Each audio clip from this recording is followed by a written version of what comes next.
Okay, last time we looked at PEMDAS, or the order of operations. And today we're going to look at that order of operations, PEMDAS, and we're going to use PEMDAS to evaluate formulas.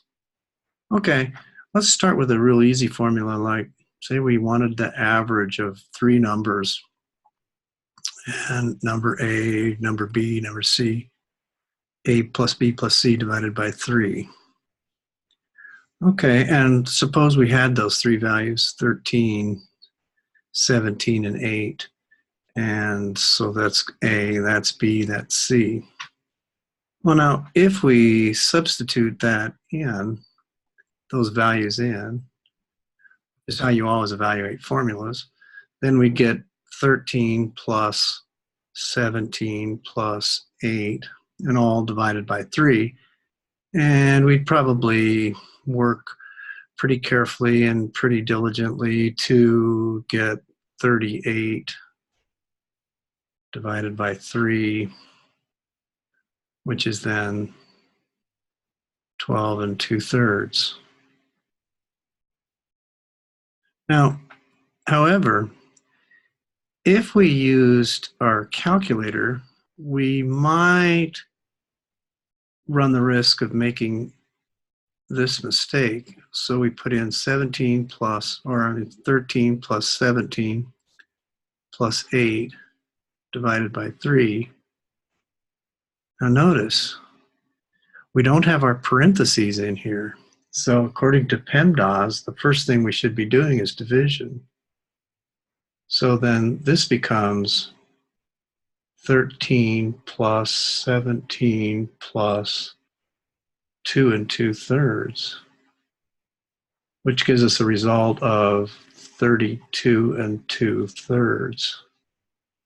Now, if we look at our two answers, we say, well, boy, something's wrong here. Either this is wrong or this is wrong. Well, one common sense way is we're looking for an average. So we look at this number and say, is this number somewhere in between the three numbers we're averaging? Because an average should be somewhere in between the three numbers, 12 2/3, yeah. Is 32 2/3 somewhere in between 13, 17, and 8? No, it's nowhere near. So obviously that one's wrong. Now, how do we do this on a calculator without getting the wrong answer? Because obviously we plugged it into the calculator, and anything you plug in the calculator is correct, right? Well, we have to insert our parentheses.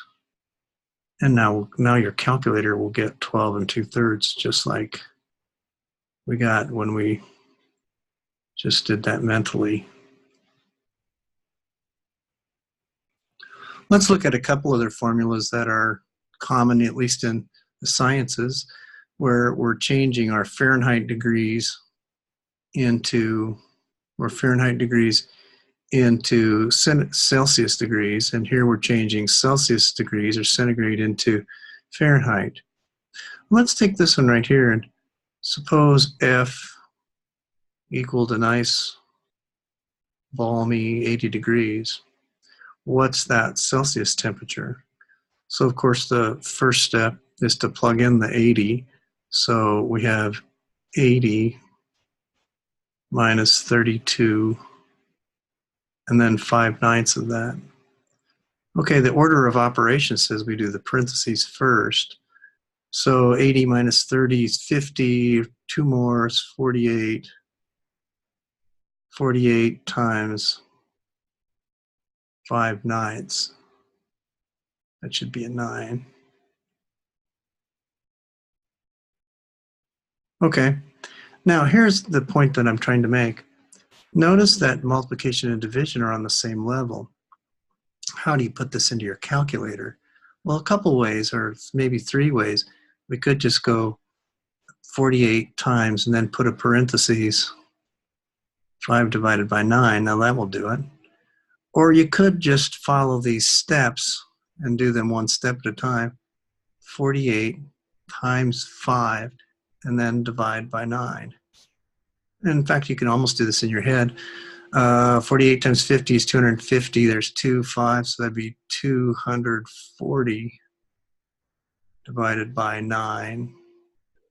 And 240 divided by 9, what do you get? Do you get 26 and 2/3?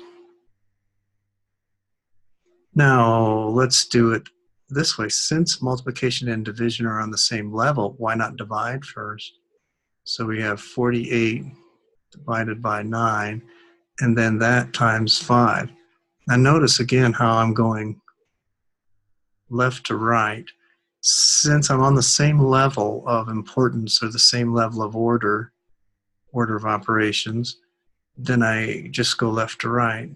So 48 divided by 9 would be, what, 5 1/3, then times that 5.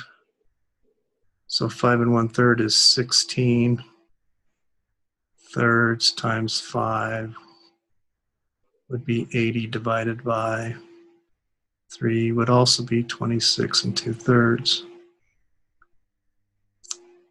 Now this formula right here works the same way. We won't work any of these, but notice you could either do 9 times whatever C is and then divide by 5 and then add 32, or you could do 9 divided by 5 and then times C and then add 32.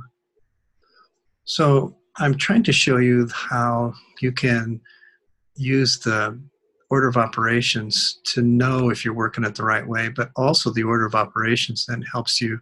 This would be how you plug it into your calculator to do it in one smooth move. Now here's another common formula. It's the compound interest formula.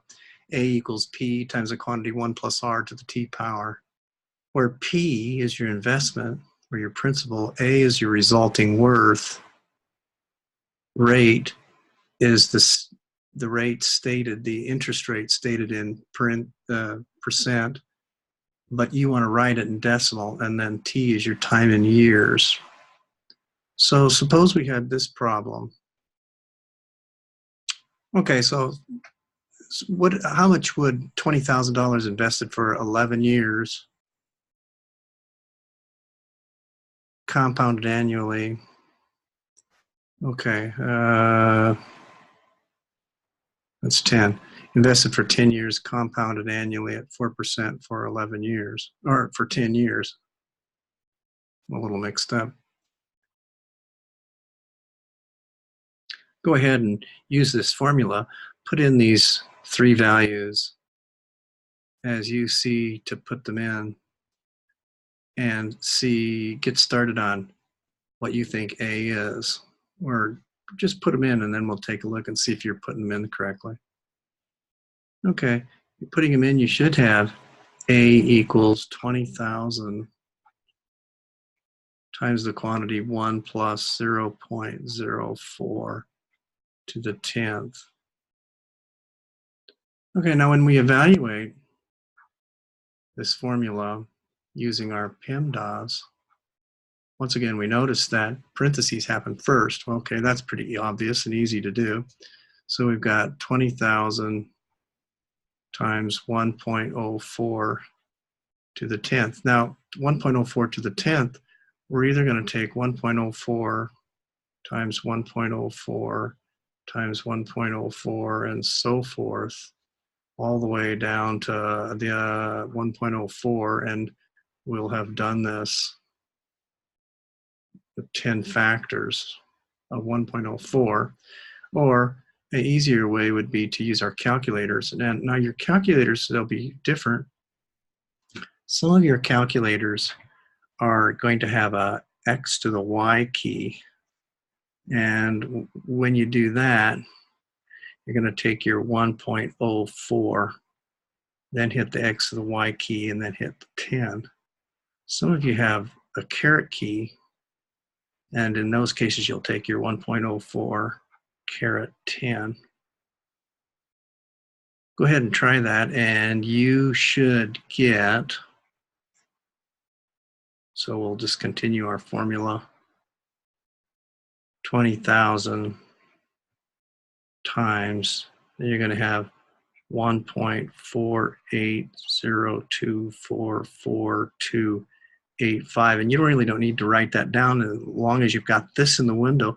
Then multiply it by 20,000, and you should get $29,000, 604 and 88 cents. So that's what your $20,000 invested for 10 years, compounded annually at 4%, is going to be worth. Okay, now I'm going to give you a couple more problems to work, and you see if you can make your calculator or your PEMDAS and your PEMDAS work, your order of operations work, to get the right answers.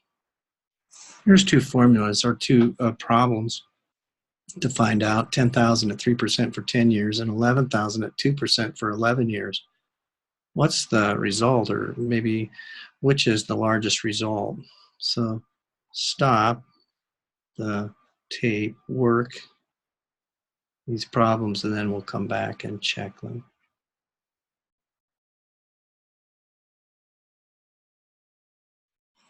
So there's what I get. Going partway down, I just put the 0.03 in next to the 1 and multiply that out. Now, for those of you who like to do the all-in-one clean sweep with the calculator, you would write in 10,000 times, and then put your parentheses, 1.03. You could do that much in your head. That would be how that would work in your calculator. And then that should give you the answer just straight away. Okay, on the next video, we'll look at the quadratic formula. So that's all for now.